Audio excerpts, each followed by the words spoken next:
Hey guys, welcome back to my YouTube channel.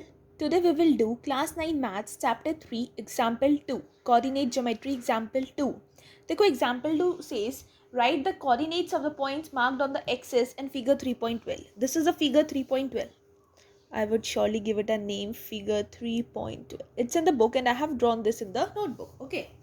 तो figure 3.12 में उन्होंने पूछा है जो पॉइंट्स मार्क्ड है ना इसके कोऑर्डिनेट्स बताओ। ये जहाँ जहाँ मार्क्ड हो रहे हैं इसके क्या बताने हैं, कोऑर्डिनेट्स बताने हैं। कितने पॉइंट्स हैं, A B C D E. तो हमने उन्हें ऐसे ही लिख लिया, पहले ए के कोऑर्डिनेट्स फिर बी के कोऑर्डिनेट्स लिखेंगे, फिर सी के, फिर डी के, फिर ई के। बहुत सिंपल होता है कोऑर्डिनेट्स फाइंड करना। कैसे देखेंगे, देखो अब ए पॉइंट का है, ए पॉइंट मुझे यहाँ दिख रहा है, किस नंबर पे है ये, 4 नंबर पे, राइट। किस नंबर पे है ये, 4 नंबर पे। देखो अगर आपको चीज़ें समझ में नहीं आ रही हैं ये क्या चीज़ है, तो सबसे पहले इंट्रोडक्शन टू कोऑर्डिनेट ज्योमेट्री देखो, उसमें आपको पता चलेगा ये क्या है। इसे हम कार्टेशियन प्लेन कहते हैं। तो इस कार्टेशियन प्लेन में हम कैसे कैसे वो पॉइंट्स अप्लाई करते हैं ये सब आप इंट्रोडक्शन टू कोऑर्डिनेट ज्योमेट्री में पूरा डिटेल में समझ सकते हैं। हाँ जी, तो अब देखिए यहाँ पर इसमें हमें बताना है कि पॉइंट ए के क्या कोऑर्डिनेट्स हैं। पॉइंट ए ये रहा। सबसे पहले देखो आपको क्या चीज़ बताई थी, सबसे पहला कोऑर्डिनेट क्या होता है, सबसे पहले लिखते हैं कोऑर्डिनेट 4। क्या लिखते हैं कोऑर्डिनेट में, सबसे पहले लिखते हैं 4। 4 क्यों लिखते हैं, क्योंकि 4 एक्स एक्सिस पे, मतलब सबसे पहले एक्स एक्सिस के कोऑर्डिनेट्स आते हैं फिर वाई एक्सिस के कोऑर्डिनेट्स आते हैं। पहले एक्स एक्सिस आएगी फिर वाई एक्सिस आएगी। तो एक्स एक्सिस पे 4 है तो पहला कोऑर्डिनेट हमारा 4 हो गया। अब एक्स एक्सिस पे यहाँ पे कोई परपेंडिकुलर नहीं बन रहा है, दैट मीन्स यहाँ ये 0 है, क्योंकि इसमें ना तो कोई परपेंडिकुलर बन रहा है और लाइन पे पॉइंट दे रखी है। जब भी हम या तो ऐसे बनाते हैं परपेंडिकुलर, ऐसे ऐसे बना दिया, और अगर कोई परपेंडिकुलर नहीं है और लाइन पे पॉइंट दे रखा है तो मतलब क्या है कि एक पॉइंट तो जहाँ पर लिखा है वो वाला पॉइंट हो गया और दूसरा पॉइंट क्या हो गया, उसका 0 हो गया। तो एक पॉइंट तो आपको पता चल ही गया इसका 4 है, दूसरा पॉइंट क्या होगा, 0, क्योंकि यहाँ पे लाइन पे पॉइंट बना हुआ है। लाइन पे पॉइंट बना हुआ है तो साफ पता चल रहा है ना। देखो यहाँ से डिस्टेंस जा रहा है एक्स एक्सिस का, मतलब ये पहला पॉइंट तो हमारा यही होगा ना 4, क्योंकि एक पॉइंट इस पे बना हुआ है और एक्स एक्सिस का देखेंगे। और दूसरा पॉइंट क्या होगा हमारा, देखो क्या होगा, वाई एक्सिस पे होगा। वाई एक्सिस पे हमें 0 मिल रहा है, वैसे तो 0 एक्स पे भी है, लेकिन क्या देखना है कि इस पे पॉइंट बना हुआ है और स्ट्रेट लाइन में ये जा रहा है, तो इसका ये 0 होगा। जिस भी लाइन पे पॉइंट बन जाए तो मतलब उसकी दूसरी कोऑर्डिनेट क्या होगी, 0 होगी। तो इसका दूसरा कोऑर्डिनेट क्या होगा, फर्स्ट का 4,0 और बाहर आएगा ए, राइट। अब देखते हैं कोऑर्डिनेट्स बी के। बी के कोऑर्डिनेट्स, बी का डॉट बन रही है 3 पे, राइट। तो और कौन सी एक्सिस पे बन रही है, वाई एक्सिस पे बन रही है। तो सबसे पहले मैंने आपको क्या बताया था, कौन सी एक्सिस आती है, सबसे पहले आती है एक्स एक्सिस, राइट। सबसे पहले आती है एक्स एक्सिस, वाई एक्सिस बाद में आती है। तो यहाँ मैंने 3 लिख दिया वाई एक्सिस की जगह।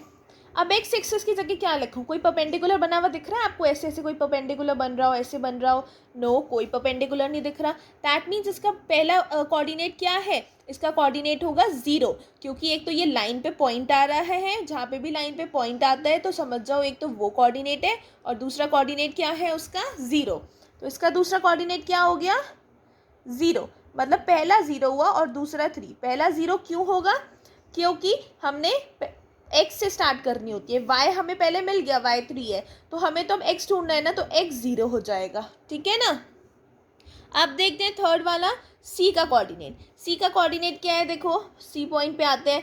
अब सी पॉइंट पे सबसे पहले -5 दे रखा है, तो पहला कोऑर्डिनेट तो -5 हो गया। अब पहले ये एक्स लाइन पे है तो पहला यही होगा, एक्स देखते हैं पहले, फिर वाई। अब वाई का देखते हैं, वाई का क्या होगा, वाई का इस पे पॉइंट बना हुआ है, no perpendicular, that means Y का क्या हो गया, 0 हो गया। 0 क्यों हो गया, 0 इसलिए हो जाता है क्योंकि मैंने आपको ये चीज़ पहले ही बताई थी, अगर एक्स कोऑर्डिनेट होता है, मतलब अगर एक्स कोऑर्डिनेट 0 होता है तो वो वाई एक्सिस पे आता है, और अगर वाई कोऑर्डिनेट 0 होता है तो वो एक्स एक्सिस पे आता है।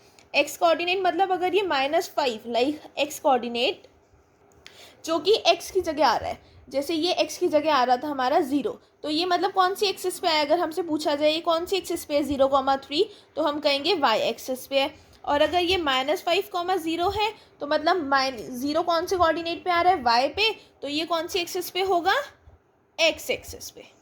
अगर आपसे एक्सिस पूछी जाए तो आप ऐसे रिप्लाई करोगे, लेकिन हमसे इसमें एक्सिस नहीं पूछी है, सिंपल पूछा है तो हम सिंपल रिप्लाई कर रहे हैं। सिंपल रिप्लाई कर रहे हैं तो कोऑर्डिनेट्स बताने हैं सी के। सी में सबसे पहला कोऑर्डिनेट क्या होगा, -5, और दूसरा क्या होगा, 0। तो यहाँ लिख देते हैं सी के कोऑर्डिनेट -5, 0, ठीक है। अब देखते हैं डी के कोऑर्डिनेट्स। डी पॉइंट कहाँ पर है, ये रहा डी पॉइंट। कौन से क्वाड्रेंट में, वैसे तो फोर्थ क्वाड्रेंट में, लेकिन ये किसी क्वाड्रेंट में कंसिडर नहीं होगा क्योंकि लाइन पे पॉइंट बनी हुई है, इस पर कोई परपेंडिकुलर नहीं है।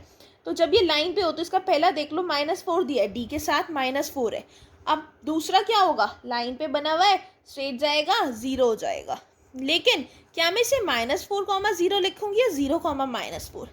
जब ये -4 वाई एक्सिस पे आ रहा है, कौन सी एक्सिस पे आ रहा है, -4 वाई एक्सिस पे, तो दैट मीन्स अगर ये वाई एक्सिस पर आ रहा है तो ये हमारा दूसरे नंबर पे आएगा। वाई दूसरे नंबर पे आता है ना, एक्स पहले आता है, तो ये -4 दूसरे पे आएगा और 0 पहले आएगा, वो ऑब्वियसली एक्स पे हो जाएगा अपने आप। तो ये हो जाएंगे डी के 0, -4। अब देखते हैं ई के। ई में देखो बहुत छोटा सा नंबर, मुझे भी नहीं दिख रहा, आपको भी दिख जाएगा, यहाँ पे बना हुआ है 2/3। 1 से पहले ही आ रहा है 2/3 और उस पर लग रहा है पॉइंट और वहाँ लिखा हुआ है ई, तो मतलब ये एक्स एक्सिस पे आ रहा है, तो ये एक्स एक्सिस का पहला नंबर हो गया 2/3 और दूसरा क्या होगा 0, क्योंकि पॉइंट बना हुआ है, कोई भी परपेंडिकुलर नहीं बना हुआ, तो समझ जाओ बस पॉइंट जहाँ बनाते हैं हम स्ट्रेट लाइन पे परपेंडिकुलर नहीं बना सकते, तो मतलब ये 0 है। तो पहला 2/3 होगा क्योंकि एक्स एक्सिस पहले आती है, वाई बाद में आती है, तो एक्स का पहला ले लिया 2/3, दूसरा वाई एक्सिस का 0, तो ई के हमारे कोऑर्डिनेट्स हो जाएंगे 2/3, 0। ये हो गए ई के कोऑर्डिनेट्स और ये हो गए हमारे सारे के सारे आंसर्स। ये क्यों हुए कोऑर्डिनेट्स इनके, ये भी हम एक्सप्लेन कर चुके हैं कि ये इनके कोऑर्डिनेट्स क्यों हैं और कैसे हैं। तो आपको अच्छे से समझ में आ गया होगा कि कोऑर्डिनेट्स कैसे फाइंड करते हैं और इनका क्या मतलब मेथड होता है इन्हें फाइंड करने का, और कैसे पता चलता है इसका कोऑर्डिनेट 0 है या कुछ और है। तो कोई भी क्वेरी है मुझे कमेंट में ज़रूर बताना। वीडियो पसंद आए तो लाइक, शेयर और सब्सक्राइब करना मत भूलना। Thank you, see you soon in the next video.